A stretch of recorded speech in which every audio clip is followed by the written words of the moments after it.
ఆపాపాపాపు. అబ్బో, ఈ మైదా రోడ్లు పాడుగాను.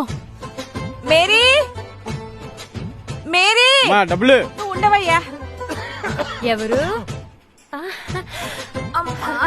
లచ్చక్క, నువ్వా? ఎప్పుడొచ్చా దుబాయ్ నుంచి? అబ్బో, ఎంత మారిపోయావు. ఏం మారిపోవడమో ఏమోనే, మనూరే ఓ 50 ఏళ్ళు వెనక్కి వెళ్ళిపోయింది. ఆ రోడ్లేంటే బాబోయ్ నడువంతా పట్టేసింది. కుసిన మంచినీళ్ళుంటే ఇవ్వే. కూర్చో కూర్చో, ఇప్పుడే తెస్తాను. తీసుకో అక్క.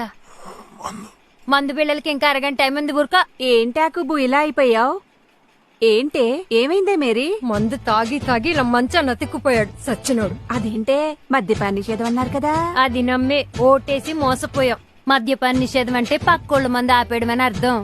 పచ్చిసారకి స్టిక్కర్లేసి ఆయన మందు ఆయన అమ్మేసుకుంటున్నాడక్క. ఇంకో 20 ఏళ్ళు గట్టిగా ఉండాల్సిన మనిషి ఈ 5 ఏళ్లలో ఎలా అయిపోయాడు చూడు.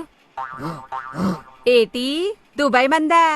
లేదుగా, ఆ రోడ్లకి ఆటోలోనే బాటిల్లన్నీ పగిలిపోయాయిగా. ఊరుకో, ఎప్పుడు చూడు అదే గోల. అది సరే గాని దుబాయ్ నుంచి ఉన్న పళంగా ఊడిపడ్డావేంటక్క? ఎలక్షన్లు కదా, ఓటేద్దామని వచ్చాను. మళ్ళీ ఈయనకేనా? ఊరుకోవే, తెలిసి తెలిసి మళ్ళీ మళ్ళీ అదే తప్పు చేస్తావా ఏంటి? ఈసారి ఆయనకే. నేను ఆయనకే.